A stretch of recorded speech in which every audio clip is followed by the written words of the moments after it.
Greetings all. Welcome to Greenwich. Welcome to the Greenwich Industrial History Society, and welcome to a rather unusual sign of Greenwich. You will see on your screen there the familiar gas holders, or one of the familiar gas holders, both of which now sadly gone. But we're going to be hearing, as you see from your screen, about Doctor Who and when Doctor Who came to Greenwich. It's just been celebrating its 60th anniversary, November the 22nd, November the 23rd, 1963. I saw the first episode and the second and the third until my sister, who was then about 5, she decided it's far too scary. And so my brother and I were banned from watching.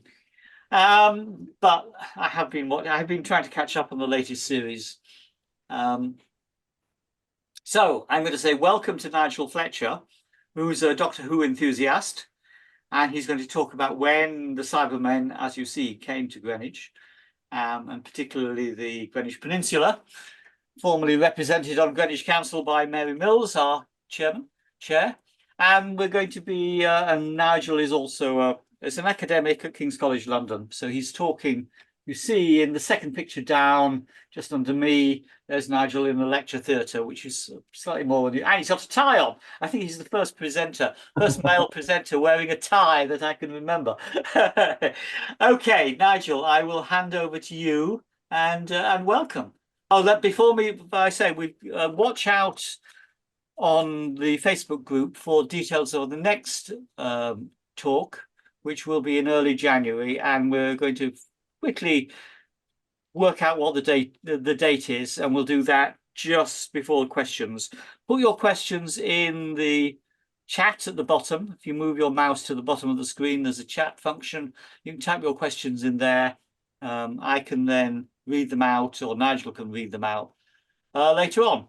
So, Nigel, welcome to Greenwich, or via the Strand. Welcome to Cyber Greenwich, and please go ahead.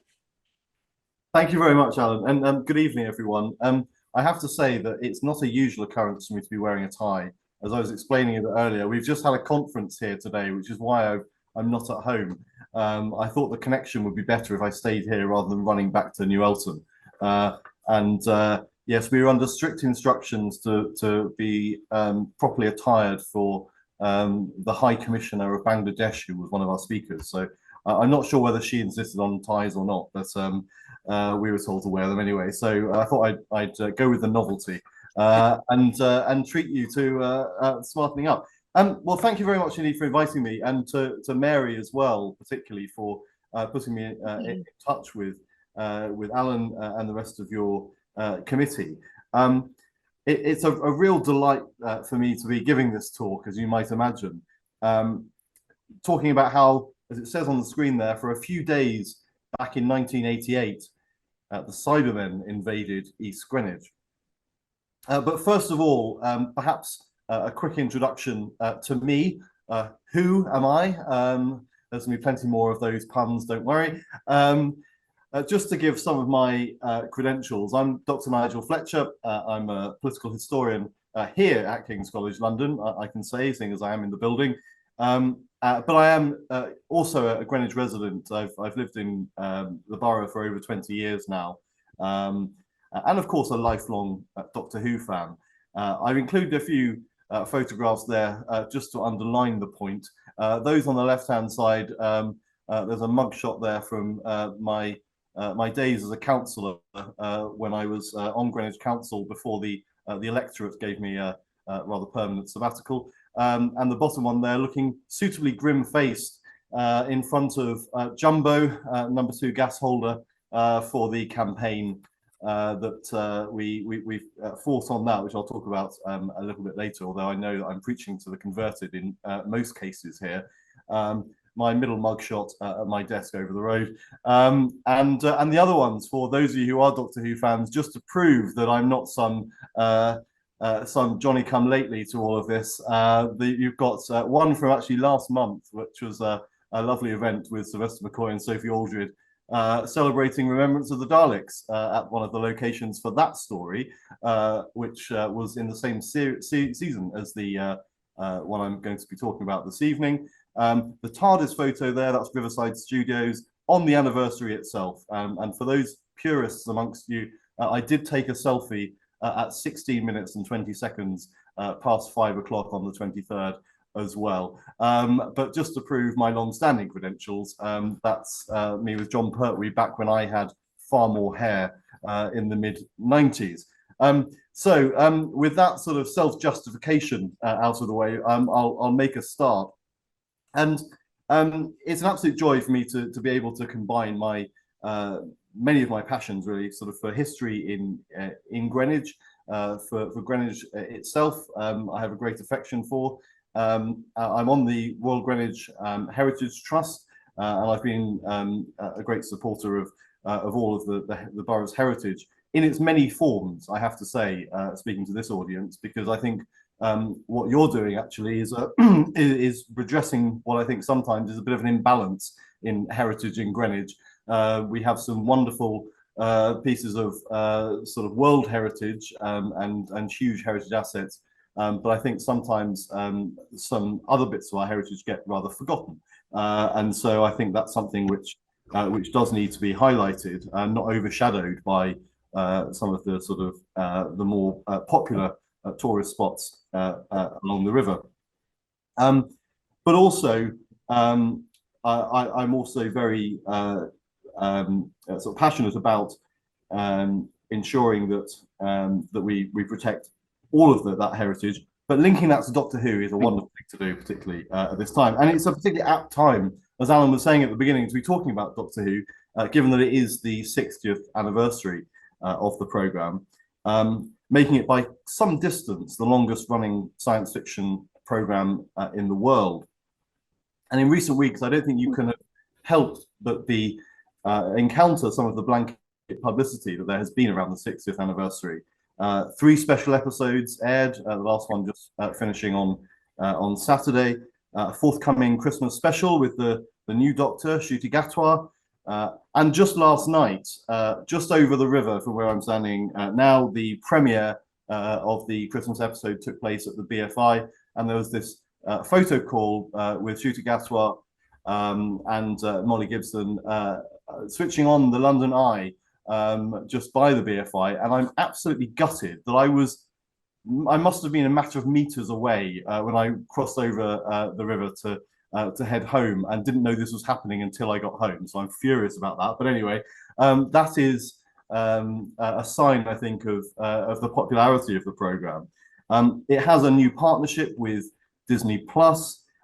It's one of the BBC's biggest international brands, critically acclaimed, and with some of the biggest budgets that it's ever had. So it's a particularly good time to be a Doctor Who fan at the moment. However, if we go back 35 years, things were a little different. And I have to say, I was 8 years old. I don't remember it particularly well, although I will come back to what I do remember of it. And when the show marked its 25th anniversary back in November 1988, things were a little different. And it was the last major milestone that the programme faced that occurred during the original run of the classic series.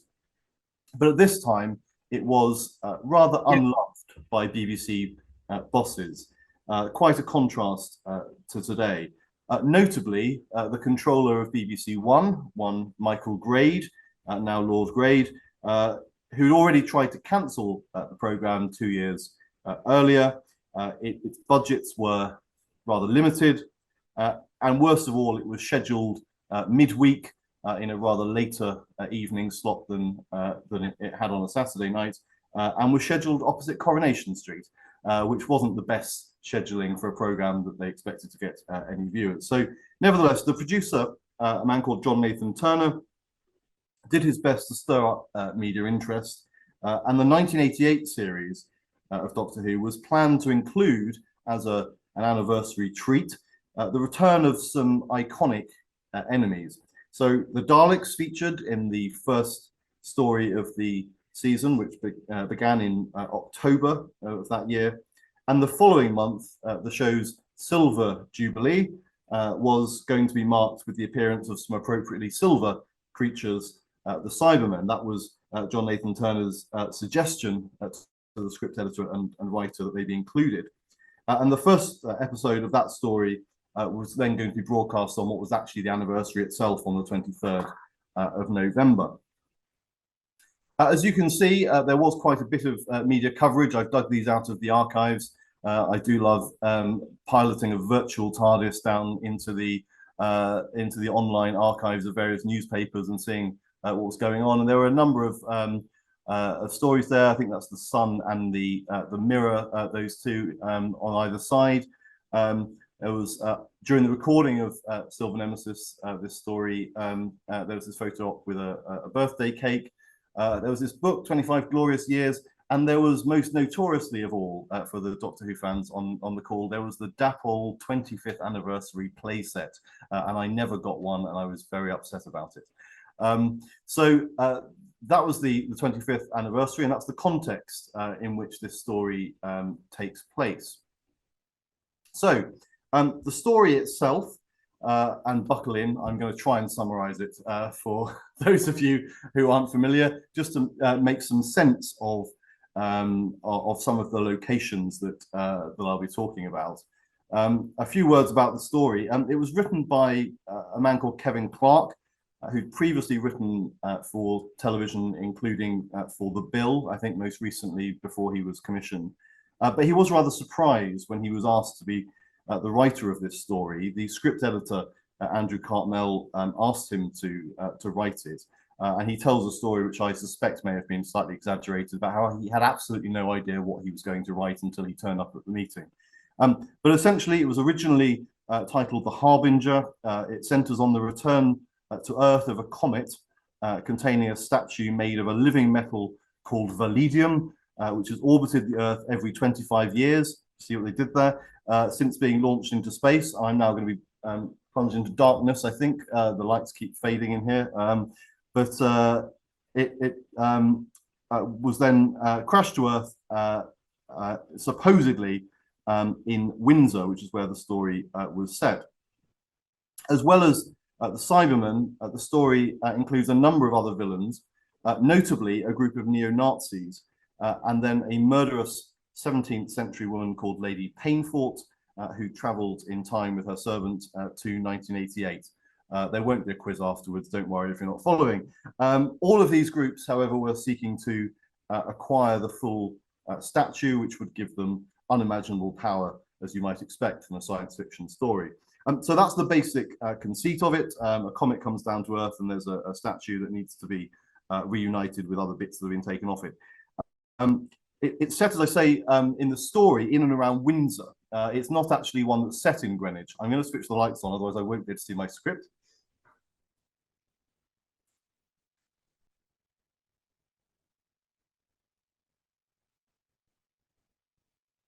But it's good to know that kings are concerned about their carbon footprint, I suppose. Okay, so the story is set in around Windsor. As I say, the producer, John Nathan Turner, had a gift for publicity and saw an opportunity in this. And in order to try to boost the ratings, which I say was quite a challenge at the time, he came up with quite an audacious idea. And that was to try and get a royal cameo in the story. And he approached the private secretary to Prince Edward, who some of you may remember was spending the 80s working for Andrew Lloyd Webber briefly, and fancied a theatrical career at that time. And so he was approached asking if he might fancy appearing in this anniversary story. He politely declined that offer, which was then, as I discovered, briefed to the newspapers, and that appears in several of the papers if you look in the archives. The story that Prince Edward has said he was too busy. He would love to have done it, but he was too busy. I think that might have been rather an exaggeration. So instead of that, they replaced what would have been the cameo from Prince Edward with an appearance from the professional lookalike Mary Reynolds as the Queen walking the corgis past the Doctor, who then failed to recognise her. But that wasn't the only lookalike in the story. The request to film actually at Windsor Castle itself was also denied.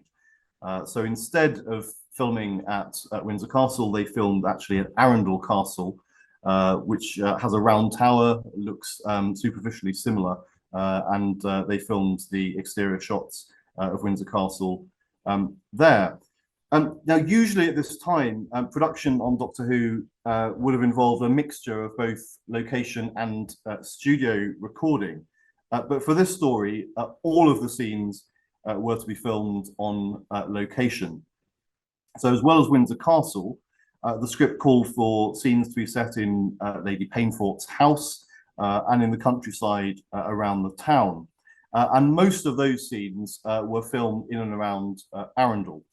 They found locations there. There was also a scene of the neo-Nazis in supposedly South America, and they found a villa near Arundel as well to film that. So that was one block of locations they filmed at.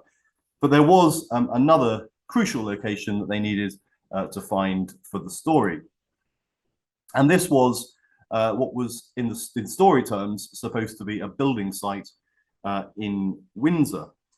And on the face of it, East Greenwich at the time was not an obvious choice for this story. If from what I've told you about the fact that it was set around Windsor Castle, around the town of Windsor, a rather nice country house and countryside around it, it seems a bit jarring, to say the least, that you would then head from that, literally crossing the road from Lady Painfort's house to where this comet was supposed to have landed. On a piece of wasteland. And originally in the script, this was envisaged as being quite a small piece of wasteland next to a residential building site. And you can see that in extracts of the original script. And in fact, that made it all the way through to some of the location schedules as well, describing the building site. And this was supposed to be, as I say, quite a small scale residential building site. And some of the action was supposed to use that with sort of running in and out of half-finished houses, scaffolding, and that kind of thing. So it wasn't designed to be filmed in an industrial landscape in that way. So the demands of the script, however, required there to be rather large explosions.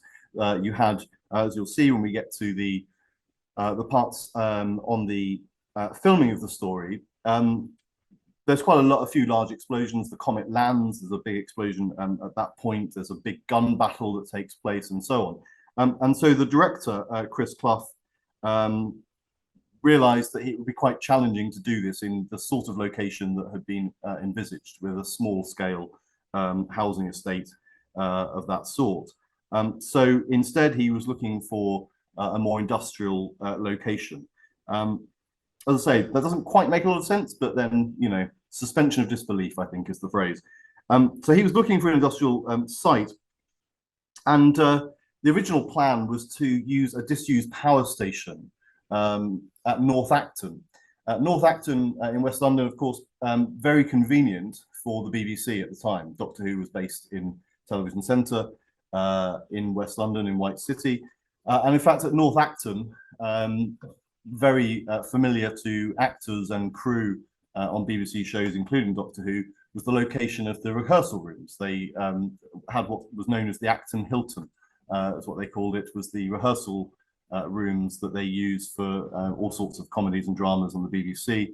And there was a disused power station. I don't know a great deal about it. I'm sure somebody on here will know a great deal about it.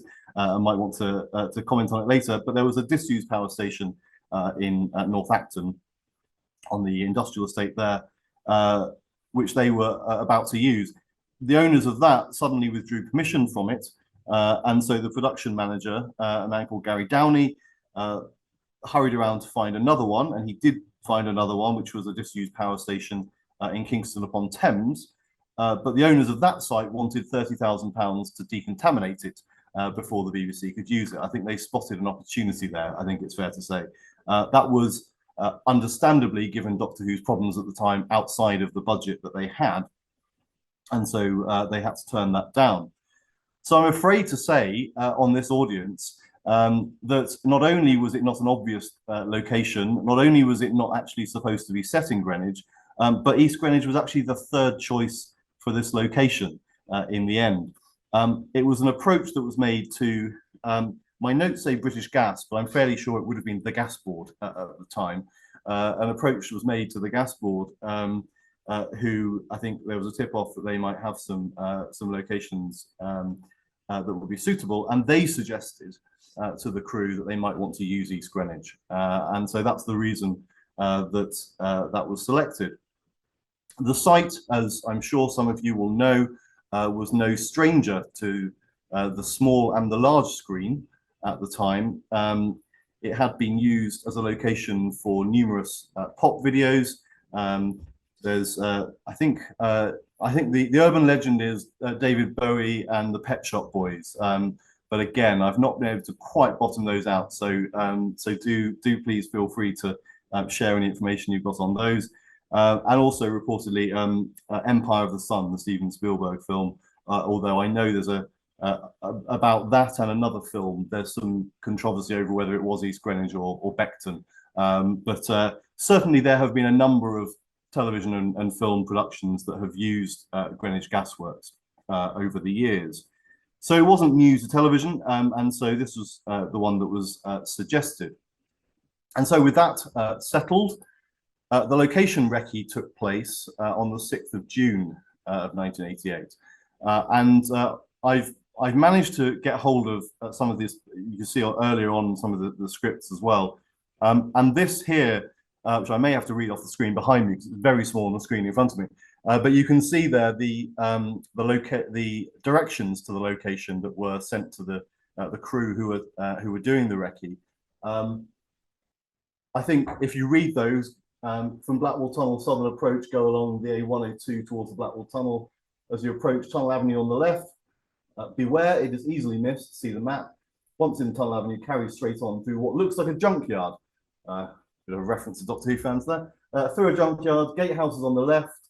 Wait there if in doubt and ask the attendant way. So it's quite a nice sort of period set of instructions there, sort of giving an idea of the state of the site at the time to direct people who were then going to try and find this this part of the location. And as it says there, go through the gates and head for the large building on the site. It is the only building. If the gate's locked, the office is the building on the right. And as you can see there, and thank you very much to Mary Mills, of course, for supplying this photograph, which I think is from the mid-80s, certainly around the time that this story would have been filmed and this recce took place, which is that building in the middle of this, as it says, this wasteland. It is the only building, and as you can see there, it does stand out. The rest of the site has been, by this point, cleared. And the inset picture there that I've included, that's actually a screen grab from the story. So they certainly sort of used the full architectural impact of it as a sort of long shot in that shot. So this is what they found when they went there, and obviously they liked what they saw. Now this is where I veer off into an area which is not my expertise in trying to fill in a little of the history of the building itself. So what was this this striking structure that we see there? Well, again, Mary immediately told me when I asked her, do you recognize this building? Immediately came back and said, that's Sulphate House. And that this was an ammonia storage facility. And also able to supply me with some wonderful pieces of archive material, including these articles. The one on the right there is from The Architect magazine, which describes the building of the site. Again, a little small for me to actually read directly from the screen there, so I'll leave that for you to do. But there was a flyer there on the left-hand side, this advert, which I think appeared when the facility had just opened. And then this article, which is dated November 1954, and that is a whole article about the building of this warehouse, essentially the ammonia store in Greenwich, as it was called. I've picked out just some of those pictures there. There's a whole sort of 3-page article on it, which is fascinating to look at. Which, if anyone is a building engineer or structural engineer and finds that kind of thing fascinating, and do look that out, it's quite interesting. And it shows the method of construction there with these concrete ribs being craned into place there, and you can see on the left-hand side there how that was constructed. So even for someone like me who's not an expert in construction, despite the fact my father was an architect, but he would find this fascinating. Reading this article, I think, sort of brings home quite how striking the design was of this building at the time. It attracted quite a bit of comment. So that's one of the pieces of archive material about it. This is another fantastic one, which again, thank you, Mary, for digging this out and sending it to me. And this gives more of a background about this part of the site, known as Phoenix Wharf. I'm sure those of you who are familiar with the site will know exactly sort of where that part of it is. Essentially, in my mind anyway, I lose track now. There's been so much development, some of which I may have objected to or approved in planning committees over the years. But at one time, and Sophie Aldred, who played Ace, the Doctor's companion in this story, said that she went back to the location at some point some years later and found that it's the car park of the David Beckham Academy. So she remembered where it was, and so I take my guide from her that it was sort of over that way. And actually, I've sort of tried to, from the map that was supplied for the recce, try and work out exactly where on the old plans this building was. But it was sort of over that side. If you know it, it's sort of over by where the jetties are on that side, as I say, where the David Beckham Academy used to be, sort of just the other side of the pilot, sort of over there. So that's where it was. There is a bit of history to it. I'm conscious I don't want to take up too much time, particularly on a subject I'm not a huge expert in. But that booklet there that I've put the cover on, with that rather fantastic sort of wraparound cover showing the building, contains the history of it. Built, as I say, in the early 50s. Essentially, the site was for the storage of ammonia sulfate, and this was used in fertilizer, and they, being a seasonal product, they had peaks and troughs in demand for it. But at peak times, there were tens of thousands of tons of capacity they needed. So this was basically an enormous warehouse. The rest of the site described in this booklet is all about the sort of industrial plant required to create the chemicals and to treat the other chemicals, many of which were byproducts of the gasworks itself. But I am reaching the full extent of my superficial understanding of the technicalities of the site, so I think I'll move on from that at this point. But it does include these wonderful pictures of it, including this one on the left-hand side, which shows the interior, say that ribbed structure that's quite distinctive about it. And for those who are familiar with the story of Silver Nemesis and the scenes that are set inside the warehouse, again, that is very distinctive. And there's this gallery running along the top there, this gantry. That was actually part of a sort of conveyor and sort of hopper for taking the sulfate away. And you imagine that that warehouse completely full of sort of mounds of it, and that hopper sort of going over the top of it. That gantry also features and becomes important later, as I'll talk about. The other thing I noticed on looking at these archive pictures, as I say, my familiarity with the site, given it had, spoiler alert, long gone by the time I'd moved to Greenwich, my familiarity of the site does come from Doctor Who. So I was looking for sort of where some of these remnants were, and I thought there was one, but I look at this now and I can see that there is a sort of conveyor coming out the side of the building and along the side there, and that also features in the story. It's very similar. I'll come back to later, sort of as to what I thought that was, but that's featured in that picture there, which you can certainly see that in the episode later on as well. Okay, so that's the building. Moving on to a bit about the shoot itself, and when I say the shoot, often using the shorthand of filming, just worth saying that filming in this instance is a misnomer. The recording took place on videotape.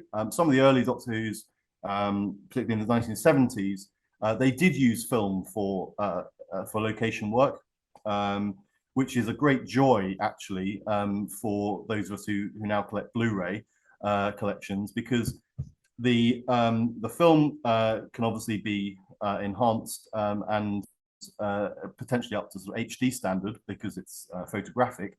Videotape not so much. So there are some Doctor Who stories, including an early Jon Pertwee one, the first Jon Pertwee one, filmed entirely on film. And that one was released some years ago as the first sort of classic story to be in full HD Blu-ray. A bit of a shame, frankly, that they didn't continue with film for OB work, because if they had done, this story also would have been entirely on film. It wasn't by this time, from the sort of mid-70s onwards, that BBC had moved over to starting to use lightweight outside broadcast cameras, and so the video cameras they were using outside meant that you had a sort of smoother edit between the stuff that was filmed in the studio and the stuff that was filmed on location. This story, as I say, was filmed entirely on location, but it's worth saying that this was not filming. This is actually recording on videotape. So they took along sort of large outside broadcast lorries and that sort of thing, and they're using electronic cameras. That did allow them to do a bit of mixing between cameras, or certainly recording two camera shots in some cases, which was helpful to them on this occasion, on a number of occasions, as I'll get to. The director, Chris Clough, picture in the middle there, this is him talking about the making of the story on one of the DVD extras.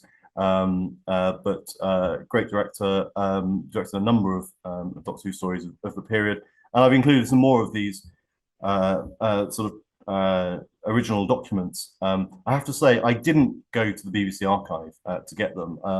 I planned a visit to try and dig into the archive, but frankly, Doctor Who fans being what they are, so many other people have done that in the past that actually most of the material you need is already out there somewhere in magazines and old copies of fanzines if you can find them.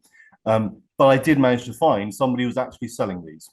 Somebody was auctioning these on the internet, and I managed to get some images from the documents that the original documents that they were selling. So that's how I cheated to get those. But they are fantastic, and as I say, the map there, which accompanied that recce directions, as I showed earlier. This map was also included when it went out to the crew and the cast to point them to the site. So again, you can use that to work out where on the peninsula this all took place, and it is around that area that I talked about on the edge there. But quite a large crew turn up. They're in London. It's sort of an hour's trip from Television Centre. The front page of the script there sort of details all the cast and crew, and a large number of them turned up there. And some of these pictures here as well, these are not screen grabs from the episode. These are photographs that were taken during the location shoot. And the bottom one there, obviously, showing the ammonia store, the sulfate house. And the top one there with our dear friend, the gas holder.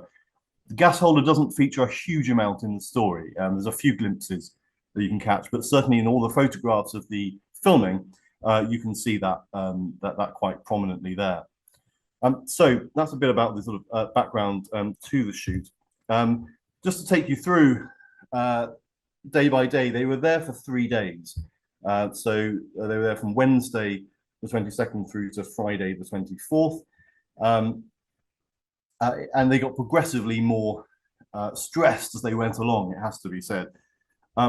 So on day one, I managed to find a GIF of this. I didn't create that GIF. That I found that online, which tells you something about the obsessiveness of us Doctor Who fans. That already exists. But the coach left Television Centre. It says here from 7 o'clock to drive to Greenwich.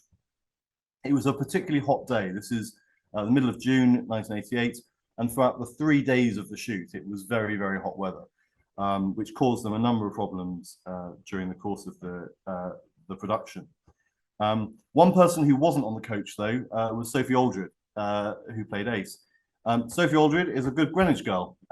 She lived at the time just along from Blackheath, and so she cycled in. She took the opportunity of a nice sunny day and gave herself a bit of a lie-in, not having to go all the way out to White City and then back out again, and just turned up at her call time on her bike, which they all found very amusing.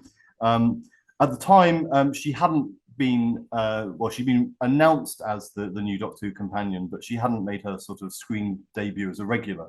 She was in the last story of the previous series. But during this whole series, she was the new companion, and so she was probably enjoying a bit of anonymity at the time, and was able to head along. So the first arrivals on site, obviously catering, mobile toilets, and so on, setting up. They spent the first few hours setting up visual effects, mainly for this first shot, this GIF that I've got there, which is the arrival of the comet. And obviously the comet itself is added with fairly rudimentary CGI of the time, but the explosion is real. They dug a pit and filled it with sort of mortars and bags of petrol, and detonated it for this impact of the comet. And as you can see, lining it up there in front of the building, it's a pretty effective explosion there, and gives quite a nice wide shot of the building as well at the time. So that's one of the first shots they were working on. They did that first thing. There's then a number of other scenes. I gave a brief outline of the narrative earlier on. So the comet arrives, and there's this kind of race to try and get to it by the different factions who want to grab this statue. First of all, the police arrive. These are fictional police. This is not people arresting the special effects crew, although that nearly happened in an earlier story earlier in the season around Waterloo. But the police arrive, and they're then rather horribly gassed. There's some gas canisters come out. They're actually spraying talcum powder, but anyway, and the police are then immobilized. Then you've got the paramilitaries, and the shot on the bottom left. I found this one, someone's showing the gas holder with the transit van of these paramilitaries, neo-Nazis arriving. That I think was cut from the episode. I couldn't find it on the iPlayer version that's currently up there, but I have seen that shot. So I think that's one of the deleted scenes that was added in. But again, that's a nice shot of the gas holder in that shot, even if it didn't make it to the episode. So the rest of that day, they did the shots of the comet, and around there, did a few other bits. Towards the end of the episode, the arrival of the cyber ship. If you think back to the title page, with this sort of rather rudimentary CGI spaceship hovering above this building, they did that scene. They just built the sort of the door to it and then superimposed the ship around it afterwards. They did that shot. One other thing to mention, a point of interest. One of the scenes there's a couple of guys playing an non-speaking role of two twins who become sort of, they're called the Walkmen, sort of cyber slaves, really. And they're played by a couple of real-life twins whose biggest claim to fame was that they were the drivers for the Cray twins in the 50s and 60s. So a couple of heavies actually playing a couple of heavies. So there's a few scenes with them, and that sort of completed the first day. They had to finish sort of dead on 6 o'clock. You think it's in the middle of summer. There's probably plenty of light left and time they could have spent into the evening. But at that time, industrial relations at the BBC weren't great, and they had recently had problems with the preceding story to this one had been significantly delayed by asbestos being found in television centre and things being moved out. But Doctor Who episodes were frequently being delayed and disrupted by industrial action. And so one of the things that they had a hard and fast rule on was that they had to finish dead on sort of 6 o'clock, and any overruns were very costly. So they wanted to avoid that, so they had to close down the shoot at 6 o'clock, however far they got, and that finished the first day. On to the second day, they'd started filming part of this gun battle, and the gun battle takes place, as you can see there, just outside Sulphate House, and you do get a good sense of the sort of wasteland area around it. Actually quite green and pleasant in places, with this sort of weeds around the place. But they staged some of this battle around those bits of the wasteland. Cybermen coming sort of alongside the building and firing towards the neo-Nazis who were kind of around this bit here. So you get, during this fight scene, you do get quite a lot of the sort of location around there. The TARDIS has landed next to the building itself. The Doctor needs to run off back to it, and lots of, in this first half of episode 2, you get a lot of shots around the site. So that's where most of the action for the outside of the building that you can see in the story takes place. So those are all of those. During the course of that second day, so they film the rest of that battle and then move on to some of the other shots. But they are, by the time they get to the afternoon, they're significantly overrunning. And so again, gets to 6 o'clock and they have to finish. We can see from the schedule, let's say those original documents, we can see from the schedule what they were supposed to film during the rest of that day, and they don't get through it. There's about 5 whole scenes they don't get to on Thursday. Alongside that, they also have problems with the Cybermen during this spell of hot weather. Oh, it's going to go dark again in here, isn't it? That's going to be great. Okay. They have problems with the Cybermen costumes. They've resprayed some of them. They're these sort of silver kind of flight suits. They respray them, and then on camera they showed up as sort of gold, which wasn't quite the look, so they had to respray them again. And by the time they resprayed them several times, they were getting quite stiff with paint. Forgive me for this, but it is what is in the notes and in the anecdotes. They developed what they've described as cyber crotch, because the costumes kept splitting on the crotch, and this became a significant problem for the costume department during the course of this story. Also very uncomfortable for the actors wearing them at the time. It's, let's say, middle of summer, a very hot day, and so they're locked inside those helmets as well, which is particularly uncomfortable. So they're overrunning, probably as I am as well at the moment, but I'll hurry up. See, even the lights are trying to tell me this now.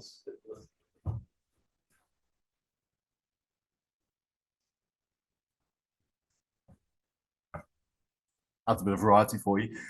So they get to day 3, and as you might imagine, the final day of filming is going to be quite stressful. However, in the meantime, I will take a sidebar, because this second day that I've just talked about, we know a great deal about it.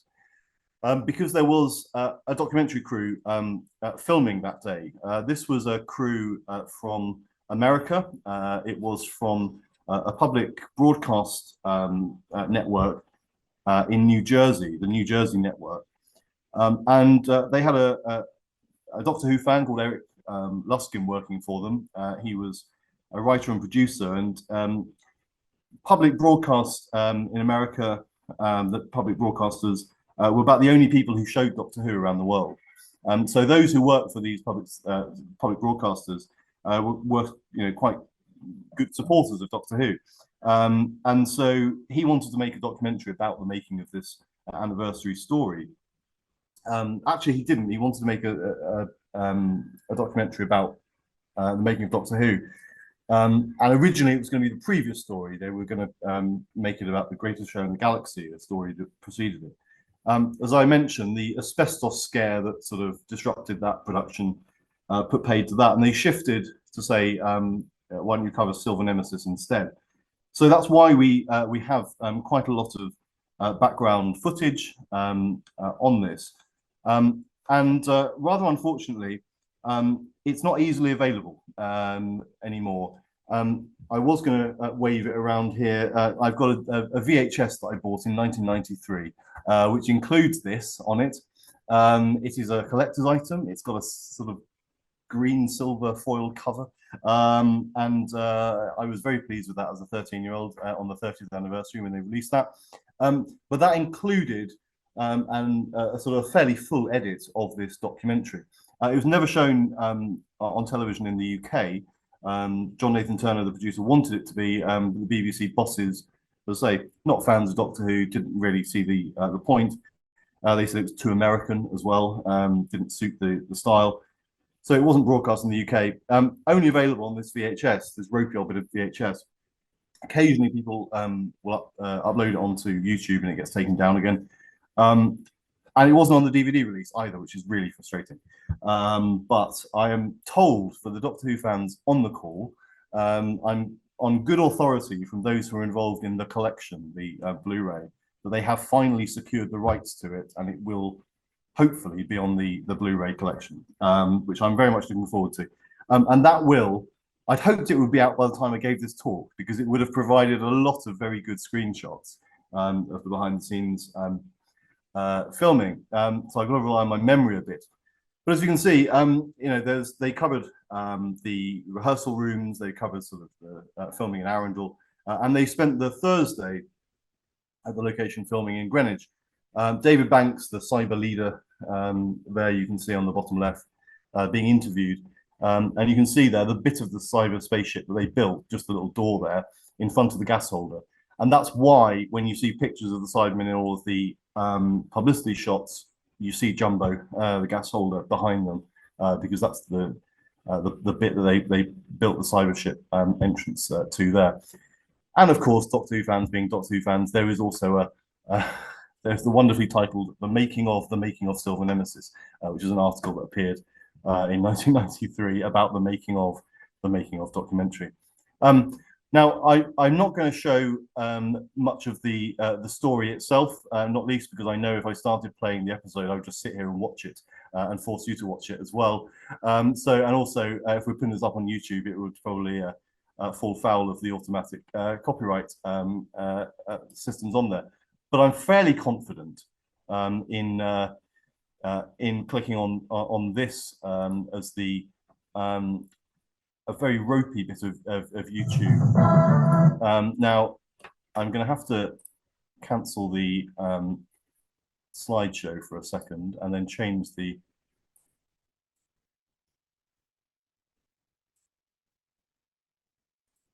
Sorry, just do that. And here we go. So hopefully.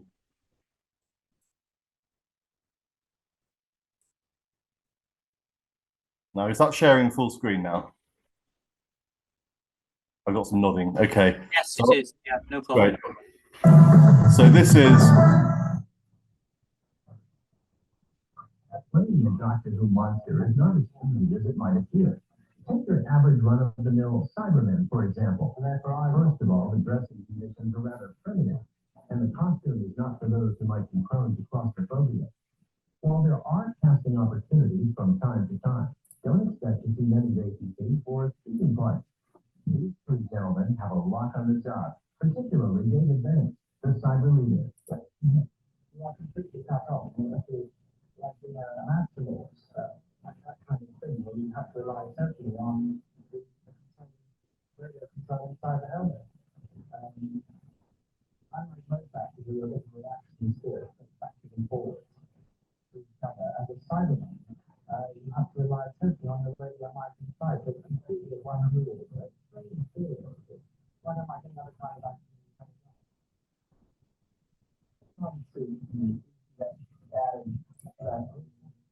How does it conflict forces resolve itself? Well,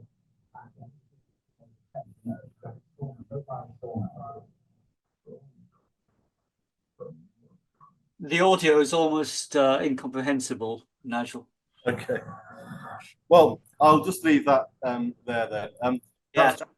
That's just a taste of the rather bad quality video that we've got there. So just to show some of the shots that there are there, let me just try and get back to sharing.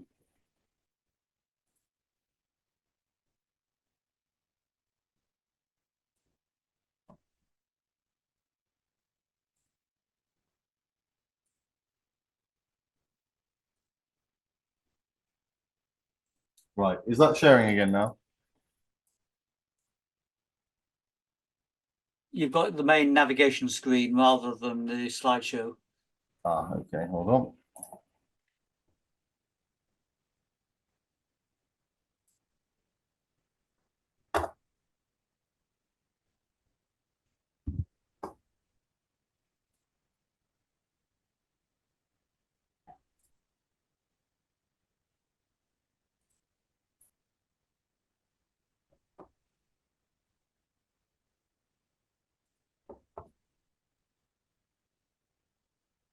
Nigel, at this point, Yeah.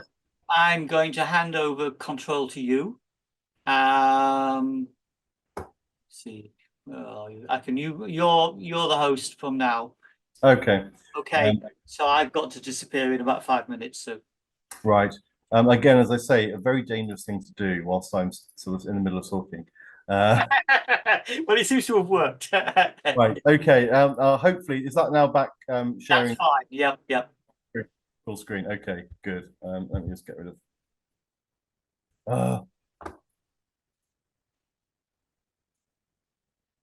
Oh, don't you love Zoom? It's made our lives so much more pleasant. I've been on Zoom for the last 2 days. You'd think I would get it right Yeah. by now. I'm just making sure that's right. Okay. There we are. Okay. And I now need the navigation. Right. Okay. Is that now full screen for everyone? That's fine. Yeah. Good. Okay.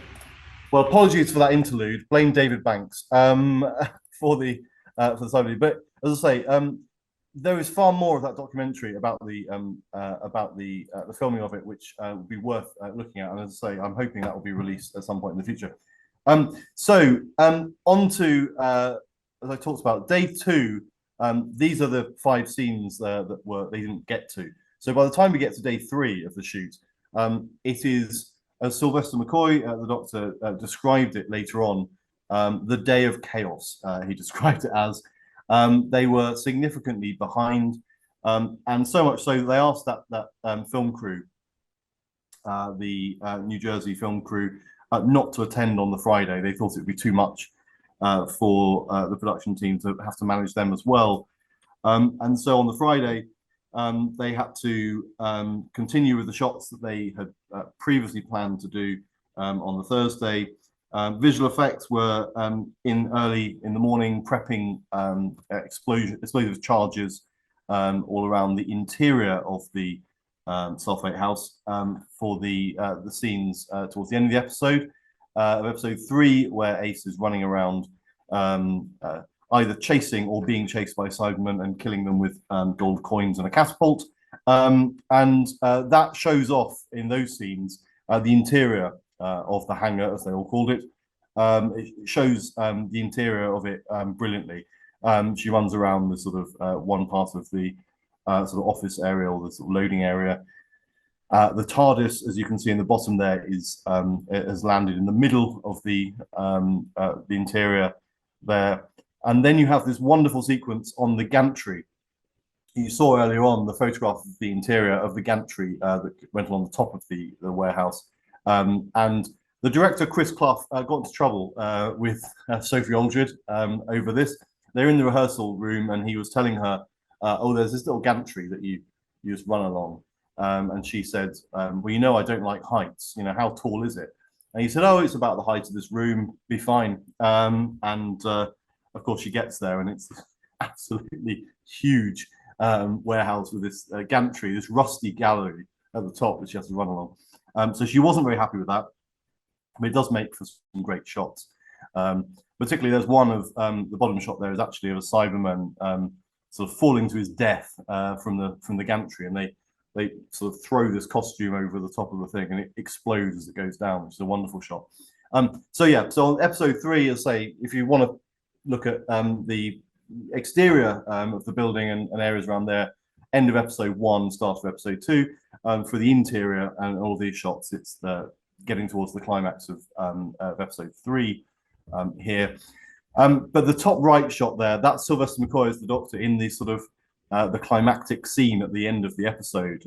This very dramatic confrontation between him, the Cybermen, and the other villains, the neo-Nazis and the murderous Lady Painfort, and the look of terror in the Doctor's eyes, and also in the other characters around there, is entirely genuine, because they got to the end of the day, and it's the absolute sort of linchpin of the entire story, and they hadn't rehearsed it properly. They were running out of time. They had to finish, as I say, at 6 o'clock, whatever happened. They just didn't have time. And so some of the cameras, I mentioned the fact that they had video cameras there. Some of the cameras they had with them, they were supposed to be using to do model shots. They built a little mini studio in the hangar to film some of the spaceships and things, to try and do that whilst they were there. They took those cameras away and said, we need them for the main action. And they stuck a couple of cameras in, pointed them at the actors, and Chris Clough, the director, just said, get on with it.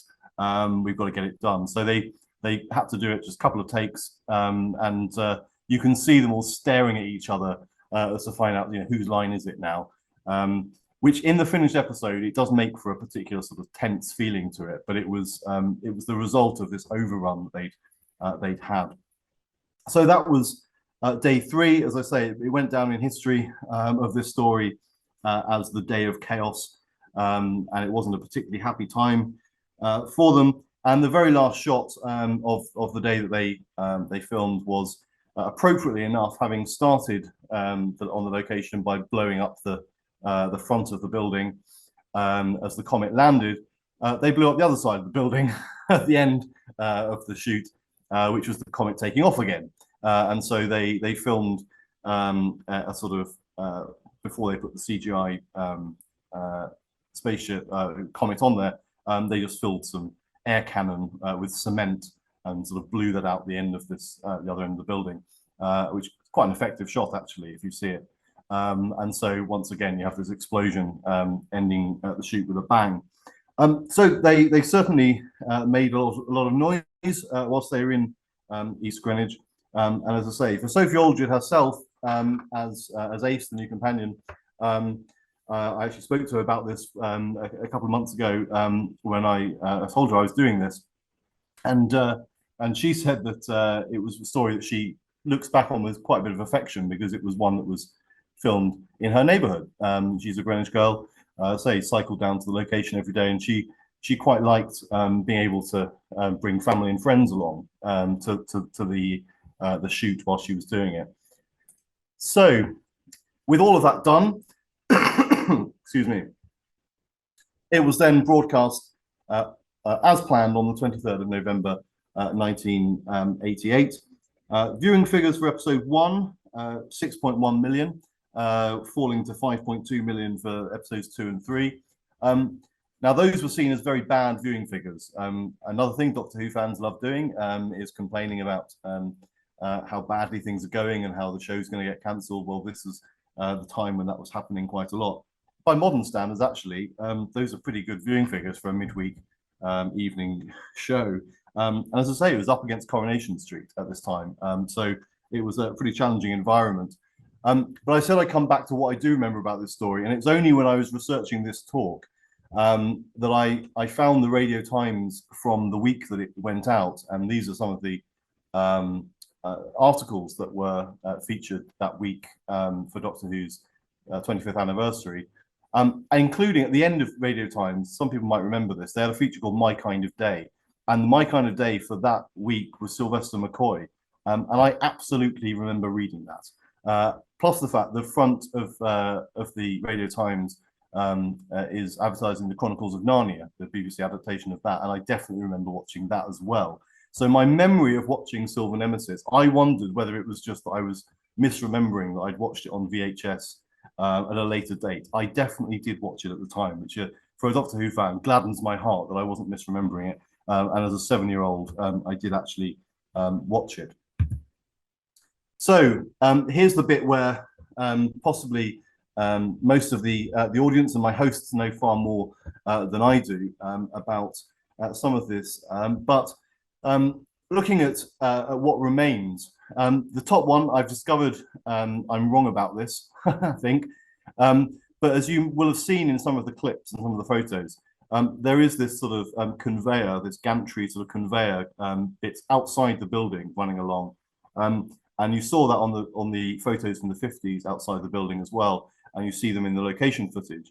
I wonder whether that was this gravel conveyor, which, as those you will know, is still there, which goes over the cycle path. It clearly isn't because it's too far away, but it does give a sort of sense, I think, of that conveyor, which obviously was a remnant of that part of the site.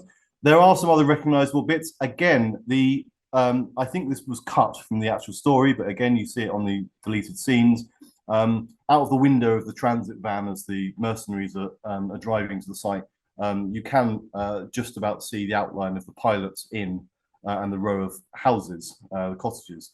They're much more famous, of course, from Blur's Park Life video now, but you can see those in the background of one of the scenes.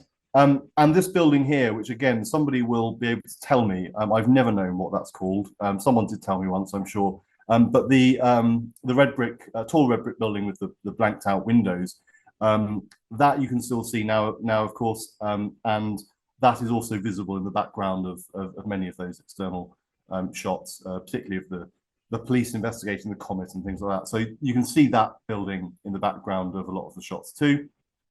The other bit that was distinctive, which up until 2020 was the most recognizable part of this, was our friend Jumbo. No, that's not a reference to me, that's a reference to the gas holder, number 2 gas holder there. And tragically, infuriatingly, insert whichever word you like, that of course no longer stands there. It was demolished, despite the best efforts of many of the members of the Greenwich Industrial History Society, and of course Mary and others. I put forward a motion at Greenwich Council, a petition and all sorts of other things to support that campaign.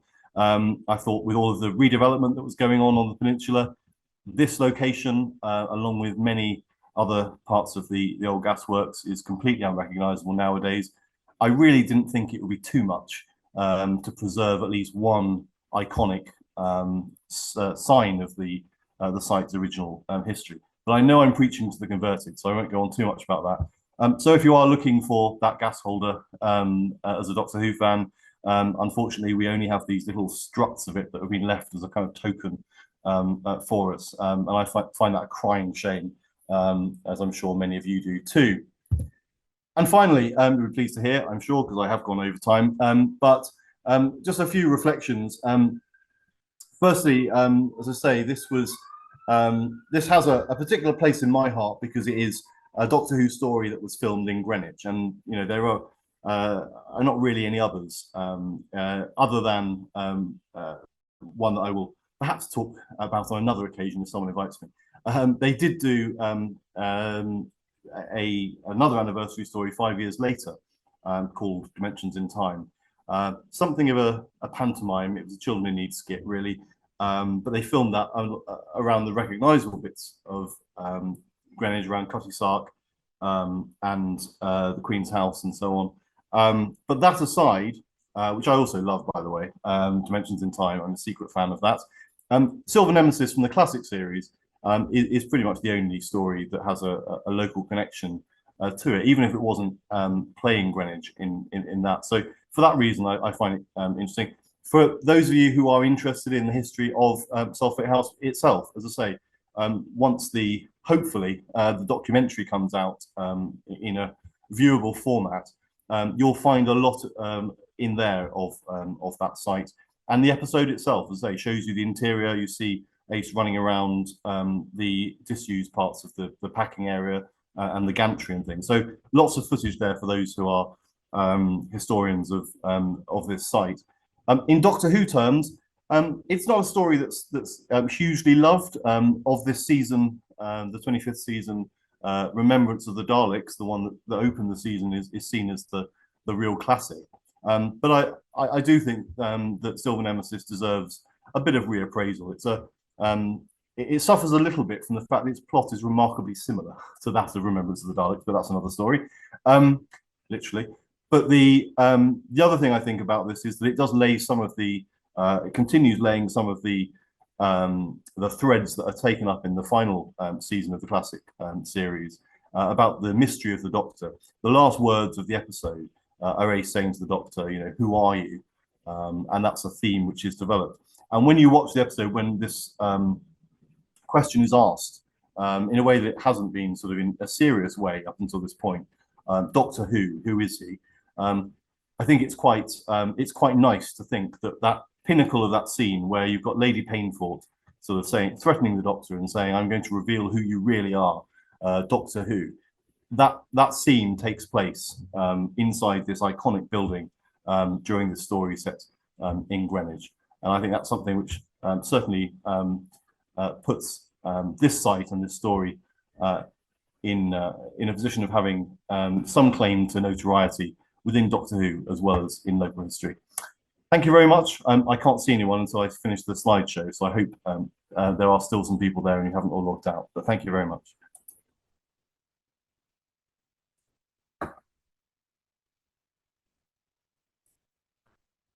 Right, I think this is where I take questions, is it? That was terrific, Nigel. Thank you very much indeed.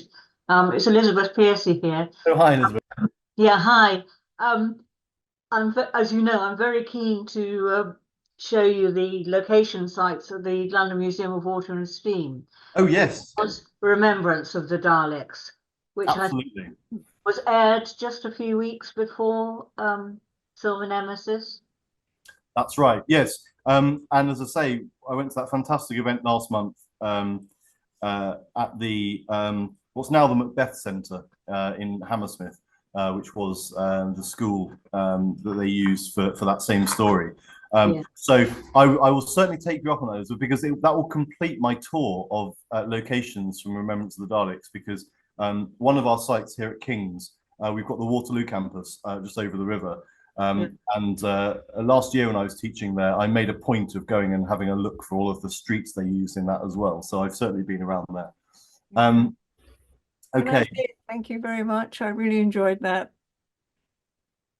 Thank you. Any other questions or comments? Actually, if anyone has got any further information on some of the bits that I didn't know about, then do please share. Nigel, I'd be happy to.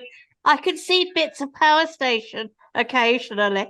And of course, as Philip has also said, the building with the blacked out windows is the old Dreadnought School, which is now the Horniman Museum is in there, been in there for years and years and years. That's it. When this was done. Excellent. Yes, that's it, Dreadnought. I knew it was something like that. I couldn't remember it. But yeah, that is, as I say, when I was looking through the episode, that's one of the few bits that is still there that you can just about see. Philip spotted, he's put in the comments, that Kay Murch is mentioned in the instructions. Kay was the last person of the gas industry to work on the peninsula, and she worked there until her death, shortly before the dome opened.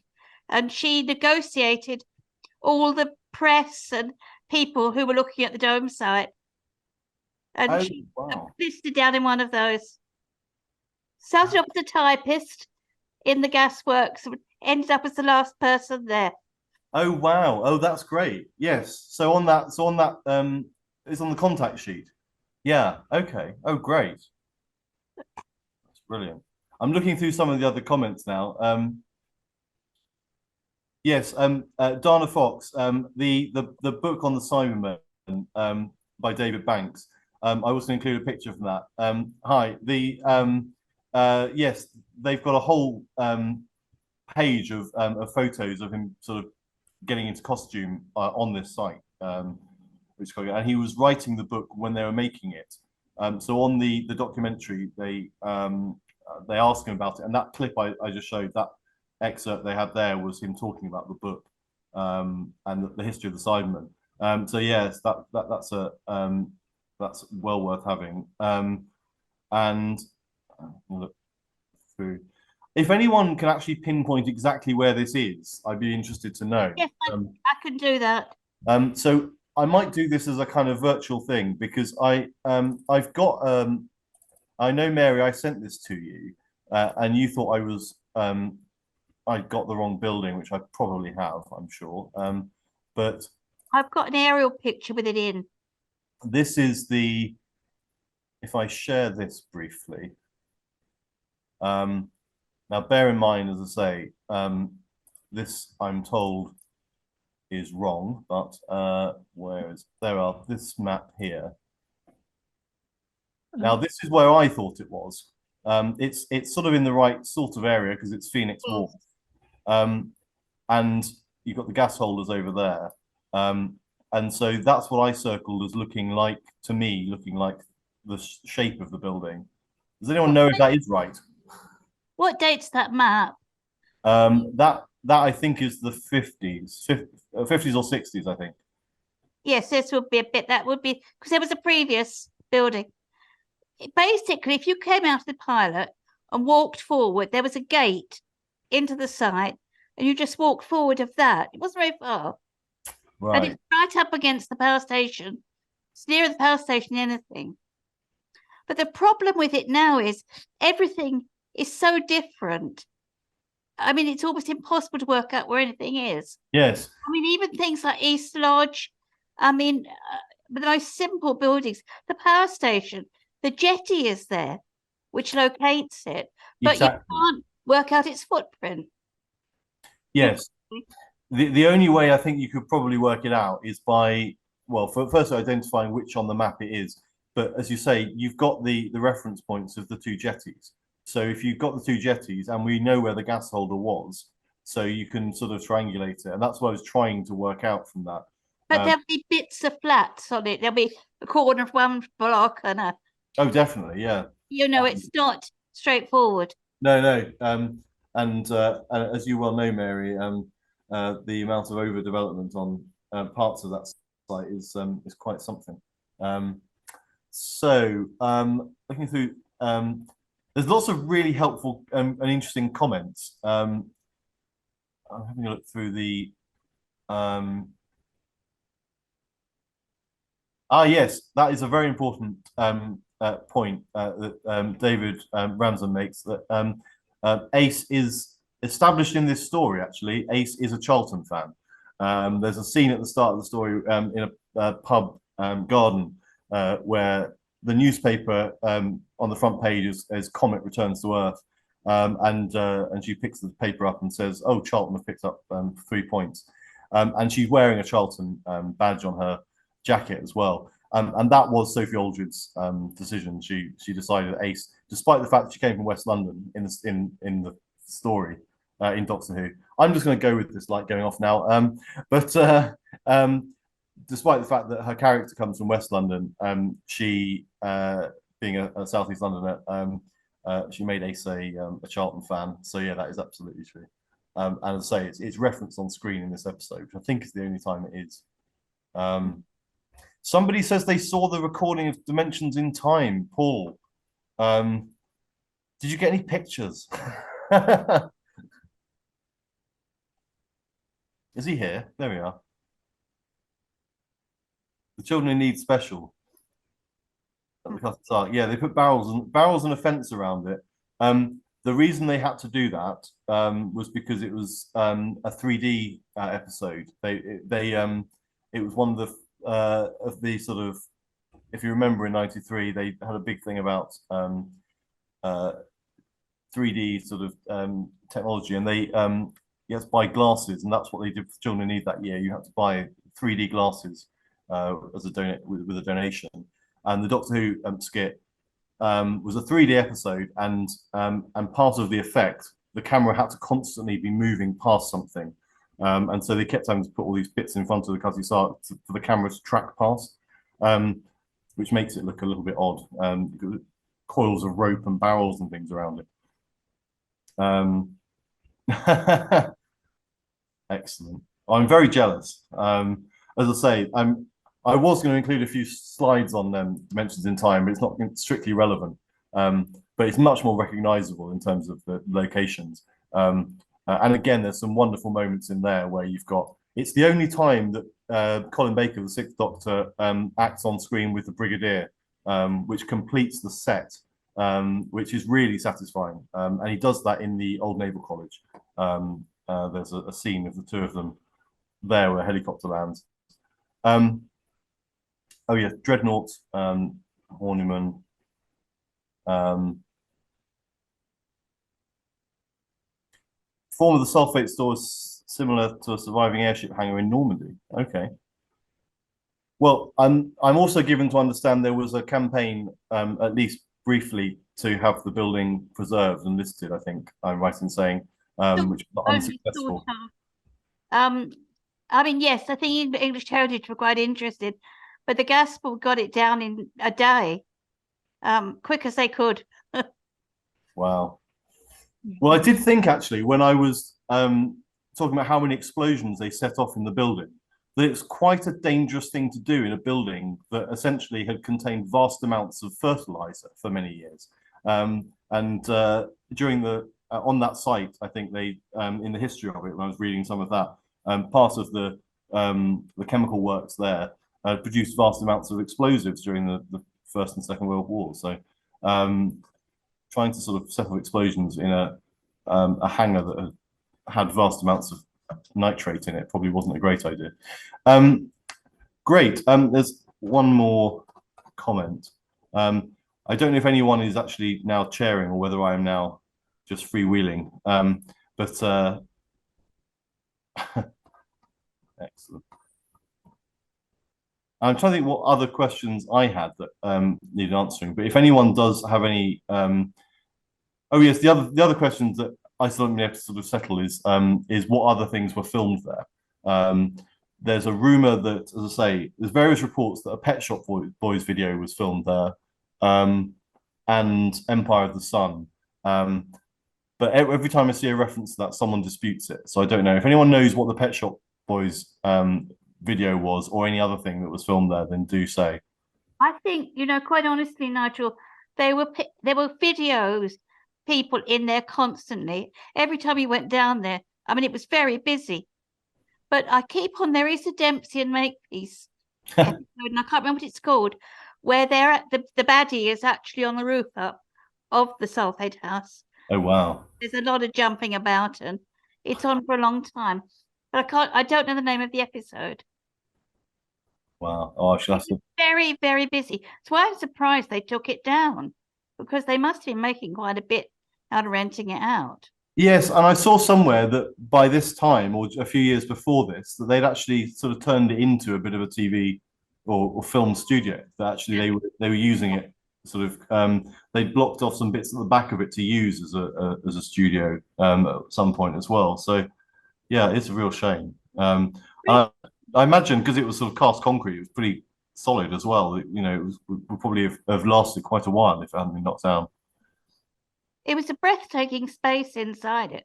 Mm. You go and you just gasp. It was absolutely wonderful. Yeah, and as I say, I think the interesting thing about this story is you don't just see the outside of it. They do make full use of the interior as well.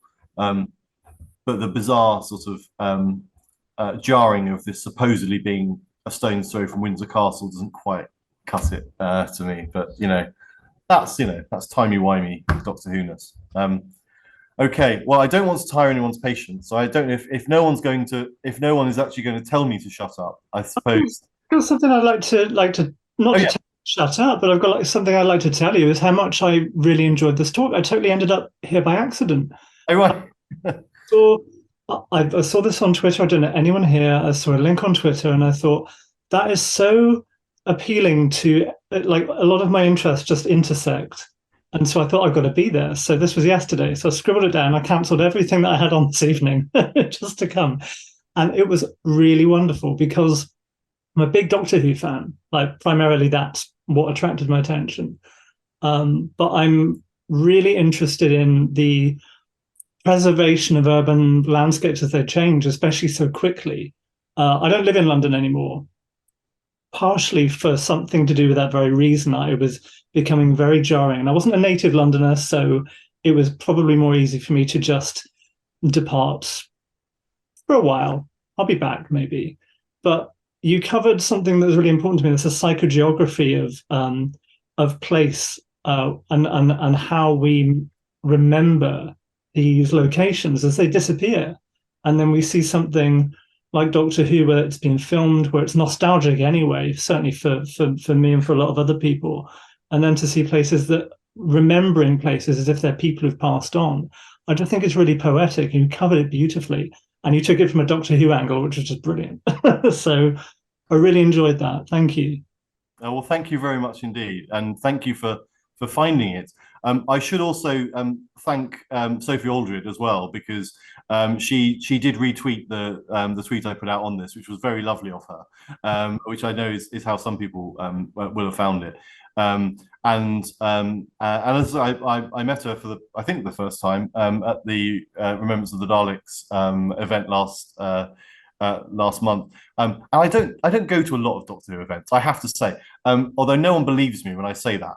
I bumped into Matthew Sweet, who is a sort of a cultural historian who's a great Doctor Who fan, and I bumped into him earlier this year and said to him, "Oh, I'm a Doctor Who fan, but I don't go to any of the events or anything." And the first person I saw when I turned up at that event was Matthew Sweet, making a Radio 4 documentary, and he just looked me up and down and said, "You really are in deep, aren't you?" But I genuinely don't normally go to them. But that was a wonderful event that they put on at the location. And the real tragedy for me, which speaks to what you just said then, is that Silver Nemesis, one which I feel a particular attachment to because it's a Greenwich story, and the locations now they're just not there. And so going to the school that was used in Remembrance of the Daleks, as I say, I'm taking up the invitation from Elizabeth to go and see the Steam Museum and the junkyard, as it was in the episode as well. The fact that you can't even see the gas holder now, I find a crying shame. But I suppose the lesson is that we all need a TARDIS to take us back, and then we can have a look at it. So, on that note, thank you all very much indeed. Thank you for those lovely words, and thank you particularly to Mary, but also, of course, to Alan and everyone else for putting me in touch with the society. And I will do my very best to come to more of these in future. But thank you also for everything that you do, because, as I say, Greenwich has an embarrassment of riches when it comes to heritage, but there is a downside to that, which is that people forget about the other bits of heritage other than the sort of the big royal palaces on the river and the Cutty Sark. And I think you're doing a fantastic job of highlighting the other bits of heritage that are just as important. And yes, I'm just very sad that we didn't manage to save at least that iconic part of the heritage, but it is there immortalized, and it is in my and every other Doctor Who fan's hearts. And so those of you who love those buildings and love that, love the old gasworks, just know that any classic Doctor Who fan knows those buildings and loves them. Thank you very much indeed. Thank you. Thank you very much, Nigel. Thank you. Come in quickly and thank you, Nigel. Formally for GIHS, and advertise early January. We've got Rod Ligg here coming to talk about Underground Greenwich. I hope the mining complex is in Pumpstead. Thank you, Mary. Hello, Susan in Toronto. Hello, Mary. Thank you for the comments. It's always good to be here. Such interesting productions are being put on by this society. Yeah. You okay? Yes, I'm fine, thanks. How are you? Oh, a bit bored. We should have a private conversation. God, off with you. We're supposed to be switching off. Merry Christmas. I'll email you.